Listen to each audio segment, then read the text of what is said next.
महाभारत के युद्ध से बहुत पहले अर्जुन से एक नियम का उल्लंघन होने के कारण 12 वर्ष का निर्वासन भोगना पड़ा था। इसी निर्वासन के दौरान जब अर्जुन दक्षिण भारत की यात्रा कर रहे थे, तो वे एक पवित्र तीर्थ स्थान पर पहुंचे। वहां उनकी मुलाकात नागों की एक सुंदर और शक्तिशाली राजकुमारी उलूपी से हुई। उलूपी अर्जुन के शौर्य पर मोहित हो गईं। यद्यपि अर्जुन उस समय विवाहित थे, उलूपी के तीव्र आग्रह और प्रेम के वशीभूत होकर अर्जुन ने उनसे विवाह किया। इन दोनों के मिलन से एक पुत्र का जन्म हुआ, जिसका नाम रखा गया इरावण। इरावण के जन्म के बाद अर्जुन को अपना निर्वासन पूरा करने के लिए आगे बढ़ना पड़ा और वह उलूपी तथा इरावण को छोड़कर चले गए। नाग माता उलूपी ने अपने पुत्र को एक महान योद्धा बनाना चाहा। उन्होंने इरावण को नागलोक में ही पाला बढ़ावा, जहां इरावण ने नागों की रहस्यमयी शक्तियां सीखीं। विशेष रूप से उलूपी ने तपस्या की, जिसके फलस्वरूप इरावण को यह वरदान मिला कि युद्ध में उसका रक्त भूमि पर नहीं गिरेगा। यदि उसका रक्त जमीन पर गिरता तो उससे हजारों और इरावण पैदा हो जाते, जो दुश्मन के लिए अत्यंत घातक होता। इरावण अपने पिता अर्जुन की ओर से धर्म युद्ध महाभारत में लड़ने के लिए कुरुक्षेत्र आए। महाभारत का युद्ध शुरू होने से पहले पांडवों को यह एहसास हुआ कि उनकी जीत तभी संभव है जब युद्ध से पहले देवी काली दुर्गा को एक वीर और बलिदानी राजकुमार की बलि दी जाए। इस बलि से देवी प्रसन्न होकर उन्हें विजय का वरदान देंगी।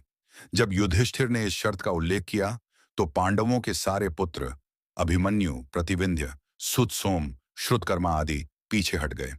अंततः नाग शक्तियों से युक्त अर्जुन के पुत्र इरावण ने स्वयं को बलि के लिए प्रस्तुत किया। हालांकि इरावण ने बलिदान के लिए एक शर्त रखी। इरावण की शर्त, हे पितामह युधिष्ठिर, मैं धर्म की विजय के लिए अपने प्राण देने को तैयार हूं, लेकिन मेरी इच्छा है कि मैं मृत्यु से पहले एक रात के लिए विवाहित जीवन का सुख भोग सकूं। समस्या यह थी कि युद्ध शुरू होने वाला था और कोई भी राजकुमारी यह जानते हुए इरावण से विवाह करने को तैयार नहीं थी कि अगले ही दिन उसका पति बलिदान कर दिया जाएगा। किसी भी स्त्री का जीवन विधवा के रूप में बिताना निश्चित था।